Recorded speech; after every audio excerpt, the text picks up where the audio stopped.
Hello students, आपका स्वागत है आपके चैनल इजी मैथ्स में। तो आज हम लोग सीखने जा रहे हैं एक नया नंबर सिस्टम जिसका नाम है रेशनल नंबर। तो इस नंबर सिस्टम को सीखने से पहले हम लोग कुछ प्रीवियस वाली चीज़ें, यानी कि जो पहले से आप नंबर सिस्टम्स को जानते हैं ना, उनको सबसे पहले हम लोग समझ लेंगे।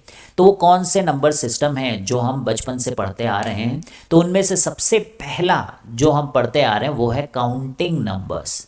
तो काउंटिंग नंबर्स जैसे नाम से ही पता चल रहा है कि ऐसे नंबर जिनकी हेल्प से हम लोग काउंटिंग करते हैं। तो जैसे कि 1 2 3 4 5 और इस तरीके से चलता हुआ चला जाएगा इन्फिनिटी तक।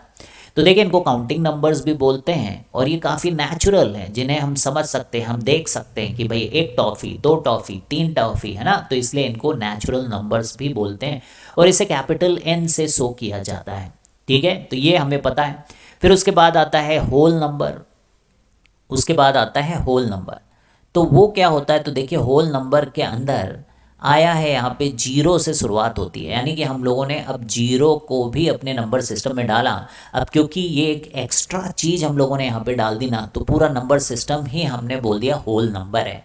तो अब हम लोग यहाँ पर समझने की कोशिश करते हैं कि आखिर ये होल नंबर की ज़रूरत क्या पड़ी। तो आप लोगों ने इस तरीके के कुछ जो है इक्वेशंस सीखे होंगे पिछली क्लास में कि अलजेब्रिक इक्वेशंस कैसे सॉल्व करते हैं।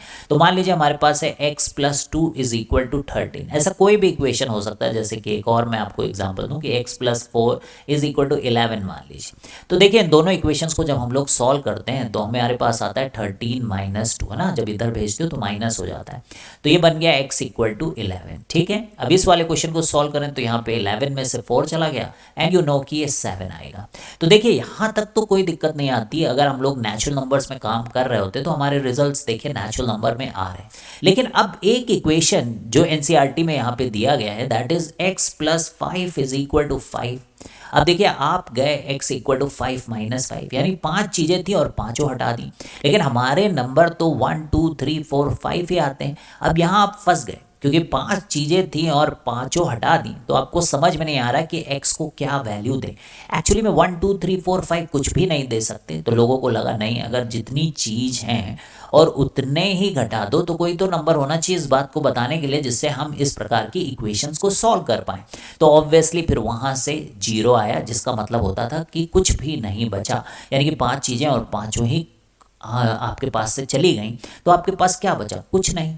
तो कुछ नहीं को हम लोग जीरो बोलने लगे और वही जीरो हम लोगों ने जब डाला ना, तो होल नंबर बन गया। तो आई थिंक आपको समझ में आया कि ये जो दूसरी इक्वेशन है ना, अगर हम लोग केवल नेचुरल नंबर लेके चलते तो ये कभी भी सॉल्व नहीं हो पाती। तो इसलिए हम लोगों ने नंबर जीरो को अपने कलेक्शन ऑफ नेचुरल नंबर्स में डाल दिया और उसके बाद से हमारा जो नंबर सिस्टम, बड़ा वाला नंबर सिस्टम हुआ ना, वो होल नंबर हो गया। अब देखिए कि अगर इस प्रकार की जो एल्जेब्रिक इक्वेशंस हैं, इनको हम लोग सॉल्व करने की कोशिश करें तो इवन होल नंबर भी कई बार सफिशिएंट नहीं होता है सॉल्व करने के लिए। जैसे कि हमारे पास ये एग्जांपल है। अब देखिए, यहाँ पर जब आप जाते हो ना, 5 में से 18 सब्ट्रैक्ट करते हो तो आप देखिए कि 5 में से 5 तक तो ठीक है, जीरो आ जाता है। लेकिन 5 में से 6 भी अगर सब्ट्रैक्ट कर दो, भाई आपके पास 5 चीज़ें थी और 6 हटा दिया, तो फिर क्या? समझ में आ रही बात? तो इसका फिर सेंस एज सच, जो जिस प्रकार की मैथमेटिक्स पहले थी उसमें तो नहीं समझ में आता, लेकिन फिर ये इक्वेशन नहीं समझ में आ रही है। फिर लोगों ने कहा कि अच्छा, इसमें एक काम करते हैं, माइनस ऐसे बाहर रखते हैं और अगर मान लीजिए हम इसको 18 - 5 कर दें ऐसे, तो ये तो -13 हो जाएगा। तो इसके बाद लोगों ने सोचा कि हम लोग क्या करेंगे कि पॉजिटिव जैसे नंबर होते हैं ना, वैसे ही निगेटिव नंबर भी बना लेंगे और उनको ऐसे नंबर लाइन में डालेंगे, यानी कि जैसे 0 1 2 3 इस प्रकार से है। और इस जीरो को रेफरेंस बना के यहाँ पे एक मिरर बना देते हैं और जितना, जैसे आप राइट में जाओ तो आपको पॉजिटिव दिखाएंगे और अगर आप पीछे चले जाओ तो आपको माइनस देना हम लोग शुरू करेंगे, -2 -3 ऐसे। तो जिस प्रकार से पॉजिटिव नंबर्स होते हैं वैसे ही नेगेटिव। तो वहाँ से आ गए हमारे पास पॉजिटिव एंड नेगेटिव नंबर्स। तो उन सबको जोड़ के हम लोगों ने इंटीजर का सेट बना दिया। ठीक है, तो क्लियर है? तो जितने भी पॉजिटिव इंटीजर है वो तो नेचुरल नंबर हो गए अब हमें लगा कि शायद अब हम हर प्रकार की इक्वेशन सॉल्व कर पाएंगे, लेकिन फिर भी आप देखिए कि यहाँ पर प्रॉब्लम आ चुकी है। जब हम लोग ये 2x इक्वल टू 3 टाइप की इक्वेशन सॉल्व करने जाते हैं तो यहाँ तो कुछ अजीब ही हो रहा है। यहाँ तो 3/2 आ रहा है। इस वाली इक्वेशन को जब आप सॉल्व करने जाओगे ना तो 5x इज इक्वल टू -7 आएगा और x की वैल्यू -7/5। अब यहाँ देखिए, यहाँ ना तो इंटीजर आ रहा है बिकॉज 3/2 तो इंटीजर नहीं होता है, ना ही -7/5 इंटीजर होता है। तो ये इस प्रकार के जो नंबर है ना, इनको हम लोग बोलते हैं रेशनल नंबर्स। अब हम समझने की कोशिश करेंगे कि आखिर रेशनल नंबर्स क्या होते हैं इन दोनों नंबर की मदद से। तो इस नंबर को अगर हम लोग देखें तो ये आता है, ये जो नंबर आता है ना, ये आया x इक्वल टू 3/2। और दूसरा वाला नंबर एक बार चेक करते हैं कि क्या आया था। बड़ा इंटरेस्टिंग नंबर आया था, नेगेटिव आया था। तो वो नंबर है -7/5। अब देखिए यहाँ पे 3/2 आया, यहाँ पे 7/5। एक बात मैं जो देख पा रहा हूँ ना कि ये जो नंबर है ना, ये इंटीजर है, जेड से डिनोट करते हैं हम लोग। और ये जो 2 है ना, ये भी इंटीजर है। इसी तरीके से -7 जो है ना, वो भी इंटीजर है। और ये जो 5 है ना, वो भी इंटीजर। तो लोगों ने कहा कि रेशनल नंबर ऐसे नंबर्स होते हैं जिनको हम p/q के फॉर्म में लिखें, यानी कि p मतलब न्यूमरेटर और q मतलब डिनोमिनेटर। p मतलब न्यूमरेटर, न्यूमरेटर, और q मतलब डिनोमिनेटर, डिनोमिनेटर। ठीक है। और p और q जो दोनों है ना, they are integers, they are integers. वो क्या है? वो है इंटीजर्स। और q जो है ना, वो डिनोमिनेटर में है, वो जीरो नहीं हो सकता। ठीक है, ये भी कंडीशन लगाई।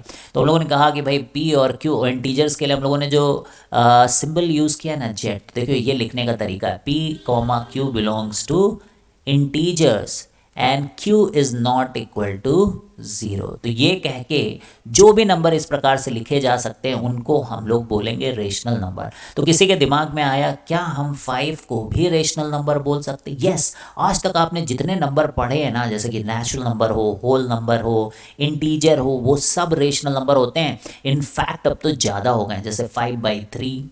तो ये पहले हम लोग नहीं समझ पाते थे इस तरीके के नंबर, लेकिन अब रेशनल नंबर बोलने से ये कैटेगरी भी हमारे काम की हो गई है।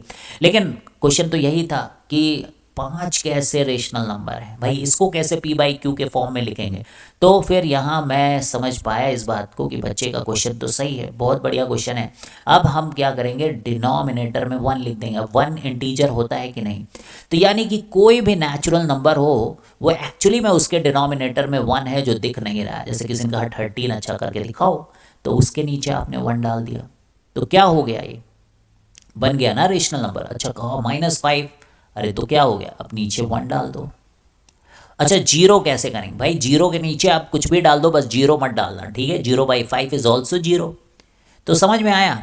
तो जो होल नंबर आपने सीखा, जो इंटीजर आपने सीखा, वो सब रेशनल नंबर्स हैं। इनफैक्ट कुछ ऐसे रेशनल नंबर हैं जो कि p/q में एक्चुअल हम लोग लिख पा रहे हैं, जैसे 5/3, 7/9, कुछ भी।